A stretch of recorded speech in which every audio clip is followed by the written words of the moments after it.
días, buenas tardes, buenas noches, queridos amigas y amigas, dependiendo del momento del día y el lugar donde me estén escuchando. Les saludamos desde Lecturas Cruzadas con su quinto podcast.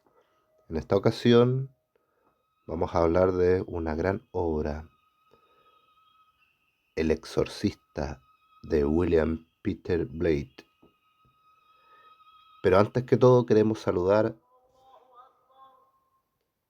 y escuchar atentamente el soundtrack de la película El Exorcista de 1973, dirigida por William Friedkin.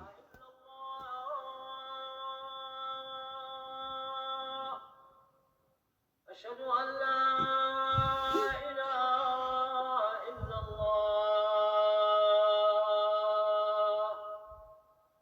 أشهد أن محمدا رسول الله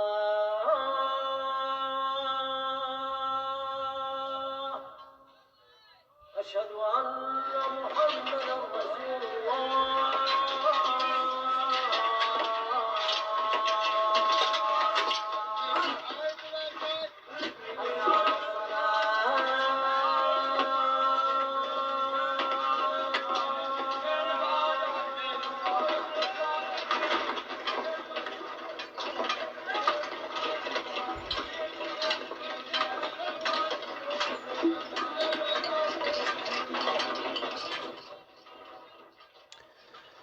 Amigos, amigas, antes de todo queremos saludar a una institución muy querida por nosotros, dirigida por nuestra amiga Katy Niño. Es la Biblioteca Comunitaria de Villamonte, Gabriela Mistral, del sector de Nueva Aurora en Viña del Mar. Muchas gracias, queridos amigos de Biblioteca Comunitaria Villamonte, por apoyarnos en el proyecto de Lecturas Cruzadas. Le extendemos un gran saludo a ustedes y acá iniciamos El Exorcista de William Peter Blatty. Bueno, amigos, lo primero que tenemos que decir es que esta novela fue publicada en 1971 y llevada al cine en 1973, dirigida por William Friedkin. Pero William Peter Blatty es el autor. Esta obra es considerada un clásico de la literatura del terror. Y todo parte, digamos, de la siguiente forma. Esta es la trama en general, resumiendo. Chris MacNeil, una actriz de Hollywood famosa, millonaria, ¿no es cierto? Madre separada, tiene una hija de nombre Regan y ella vive, ¿no es cierto?, en un sector acomodado. Tiene a su cargo funcionario, una secretaria, una pareja de esposos que trabaja en mantención, qué sé yo. Y vive una vida, digamos, de lujo, de acomodamiento, qué sé yo. Le ofrecen dirigir películas y de pronto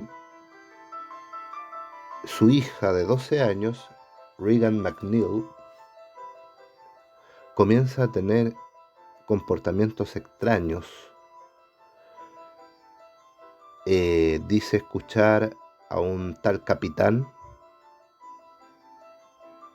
que posteriormente se va a entender como el demonio, ¿no es cierto? Pierde el apetito, es decir, se somatizan muchas cosas.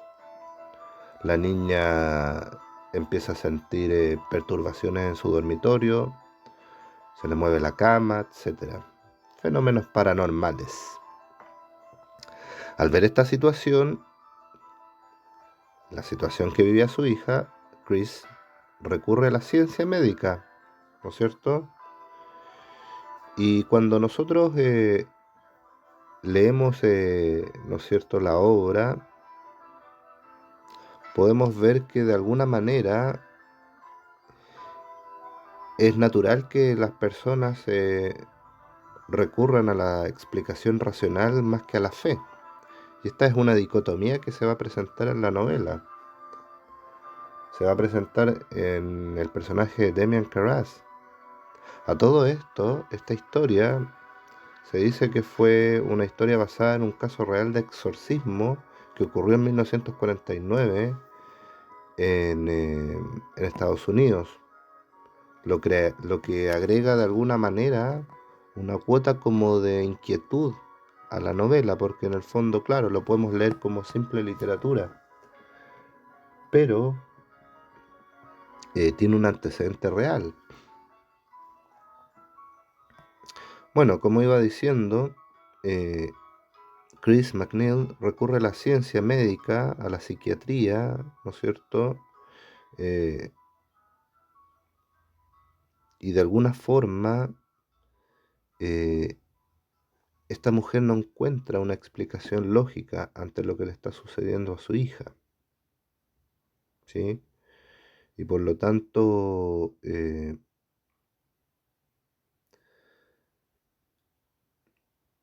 la ciencia tiene que dar una explicación.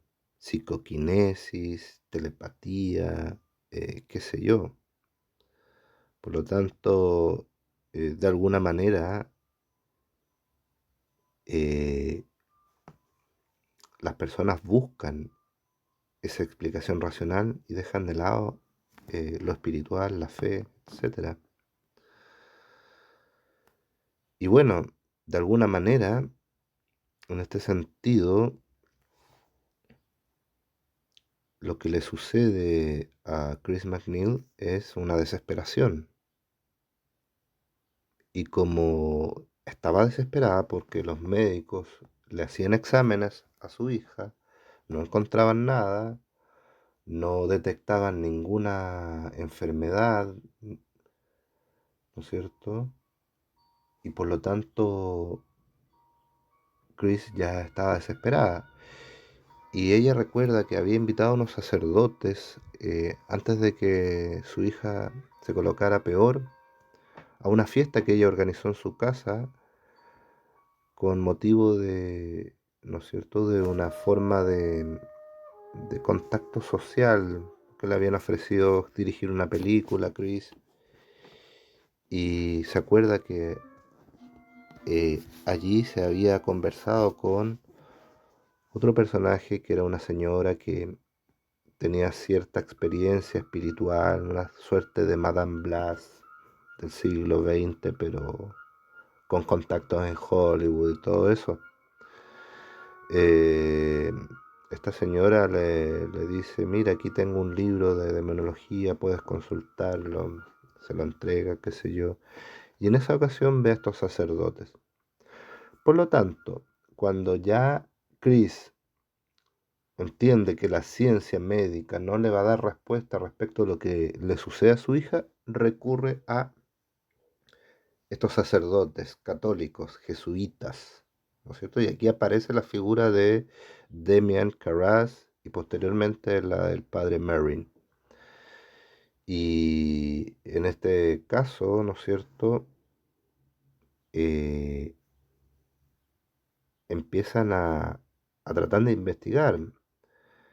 Demian Carras, de alguna forma, investiga, trata de tener una posición bien objetiva porque también está pasando por una crisis de fe, una crisis que en el fondo simbolizaría la dicotomía entre la fe y la razón, ¿sí? Y por lo tanto trata de agotar también los medios más racionales para poder justificar eh, la idea de ejecutar un ritual de exorcismo, como lo plantea la Iglesia Católica, y así convencer al obispado, ¿ya? El obispado le va a pedir un montón de información, de antecedentes, porque también se explica en la novela que allí se hace una investigación exhaustiva por parte de la Iglesia. Por otro lado, también hay una suerte de asesinato de un director de cine, amigo de Chris McNeil, que tiene que ver con unos atentados sacrílegos a una iglesia cercana de donde vivía ella. Y este director de cine, cuando un día va a ver a Chris y de pasada mira al cuarto de Regan, y Regan ya estaba con esta situación de la posesión, al parecer el demonio intervino de alguna forma, que este sujeto cayó, tuvo un accidente, cayó de gran altura y se dobló la cabeza hacia atrás, etcétera.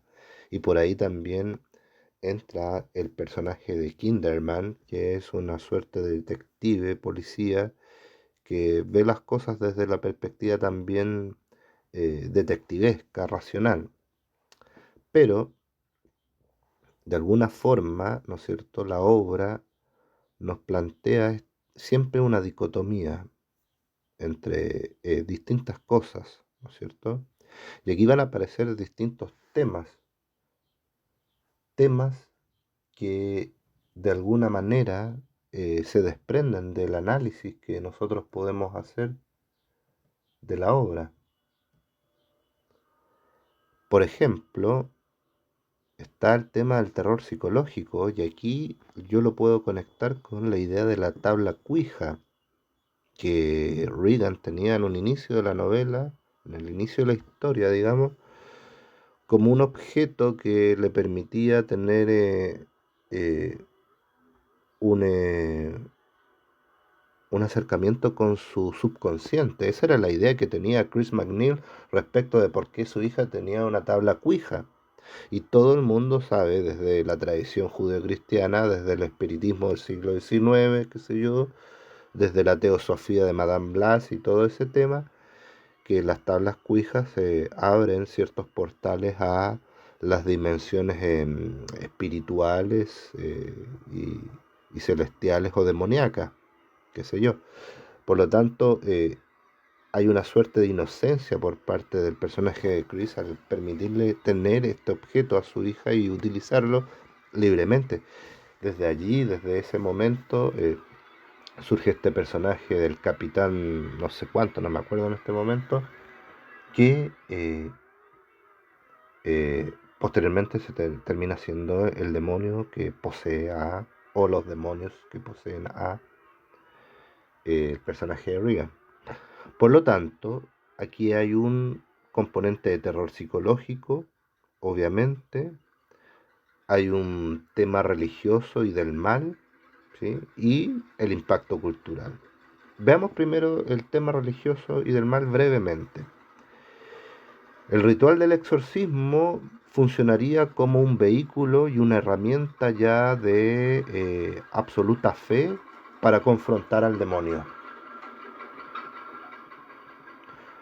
Entonces es imperativo que luego de avanzado el análisis que hace Demian Carras se aplique el ritual del exorcismo, porque no hay otra opción, y ya obviamente se sabe que es una entidad demoníaca quien tiene control de el cuerpo y la vida en ese momento de Regan McNeil.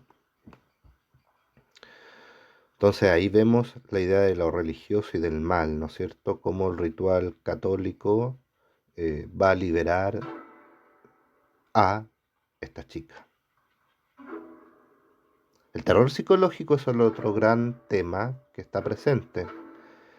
El autor se adentra en la psique de los personajes creando atmósferas de tensión y miedo.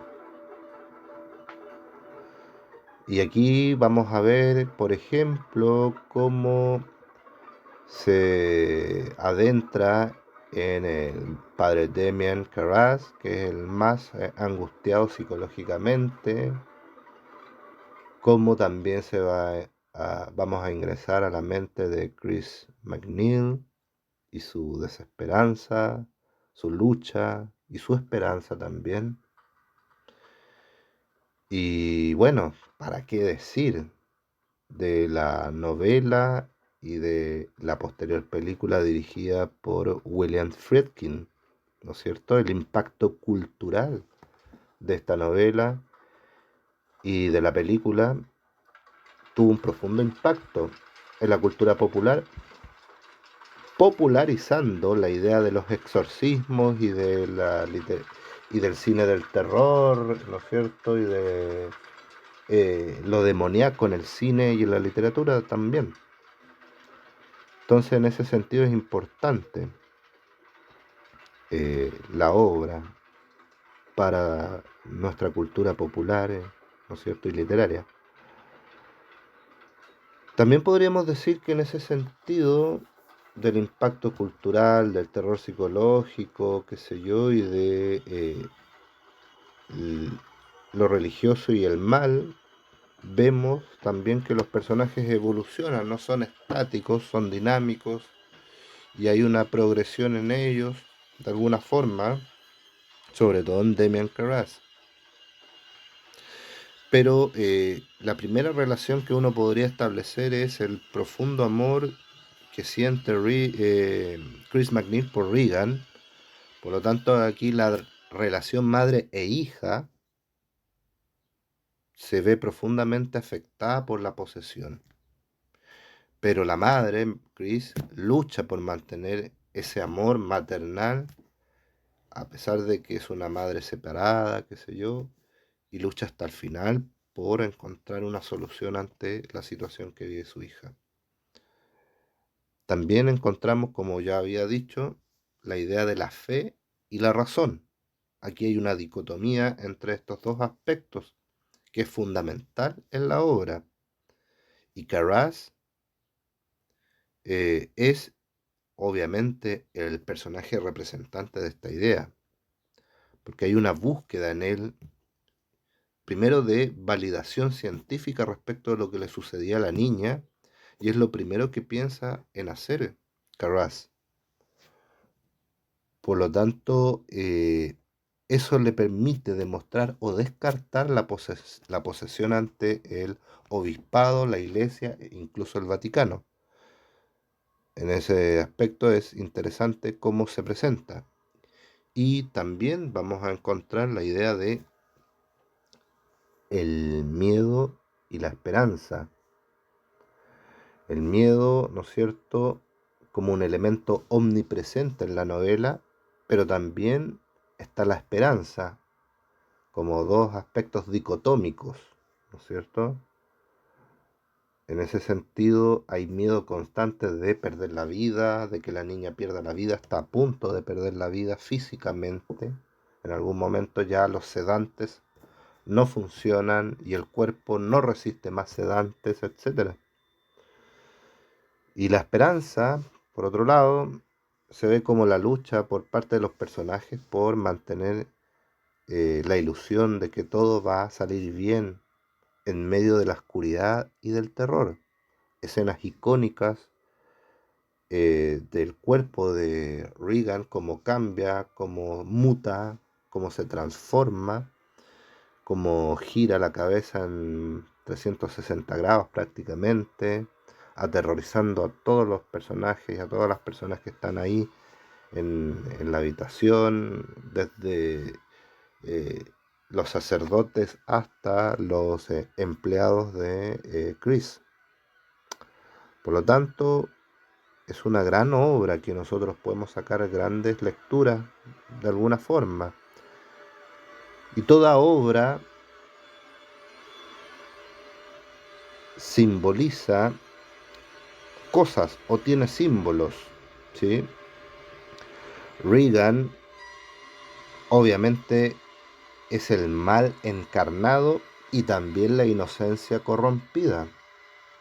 Eso hay que tenerlo claro en la obra. Carras, obviamente, la lucha interna entre la fe y la razón, pero también es representante del sacrificio y la redención. Piensen ustedes, yo no voy a adelantar, no voy a spoilear, como se dice,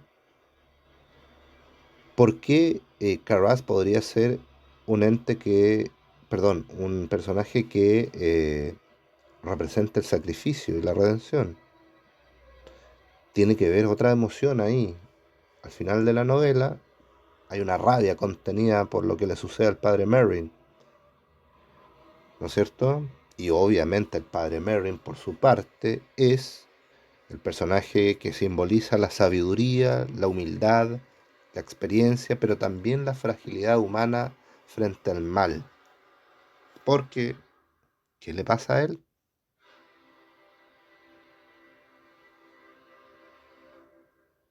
Ustedes pueden saber si leen la obra o ven la película. Entonces, hay algo que gatilla en Damien Carras para entender o interpretar que hay un sacrificio y hay una idea, hay un trueque, una negociación con el mal. Quizás pueden verlo ustedes también ahí en sus lecturas personales, ¿sí? Hay algunas citas que quizás nos puedan ayudar a entender esto o no, ¿no es cierto? Por ejemplo,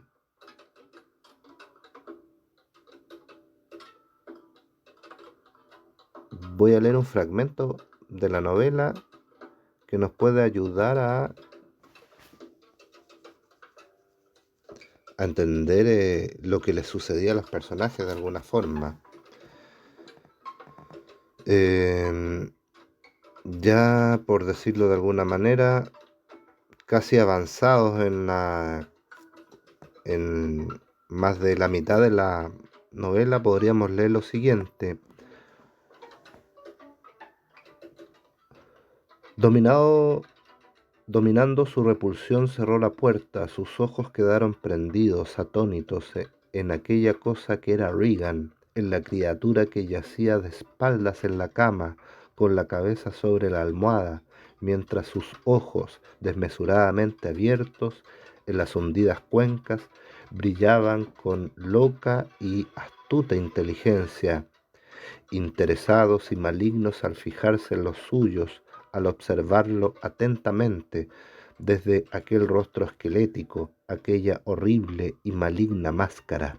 Carras dirigió la vista hacia el pelo enmarañado, hacia los brazos consumidos, hacia el estómago dilatado que sobresalía grotescamente, luego, de nuevo, hacia aquellos ojos que lo miraban, que lo atravesaban, que lo seguían cuando él se acercó a su silla junto a la ventana. Y ahí obviamente le habla a Reagan y todo ese tema. Por lo tanto, amigos, vemos en este caso cómo la transformación física de la niña es un elemento de terror constante que genera pavor, miedo en los personajes y también quizás a los lectores. Así que, amigos, sin más que agregar, los invitamos a seguir leyendo, a leer esta obra que se lee rápido, ágil, entretenida, ¿no es cierto? Y que es la representación de alguna forma del terror eh, que se desprende de la tradición judeocristiana, del diablo, el demonio, las huestes del demonio. Esta obra tiene una secuela, un libro que se llama Legión, por cierto, y nada, nosotros acá en Lecturas Cruzadas seguimos leyendo, seguimos avanzando y los invitamos a un nuevo podcast. Si te agradó, dale un me gusta, un like, qué sé yo, suscríbase y comparta obviamente el podcast. Nuevamente le agradecemos a Biblioteca Comunitaria Villamonte, Gabriela Mistral, de Nueva Aurora, Viña del Mar, y a Katy Niño por el apoyo a este pequeño espacio de difusión cultural llamado Lecturas Cruzadas. Hasta la próxima, queridos amigos. Buenas tardes, buenos días, buenas noches.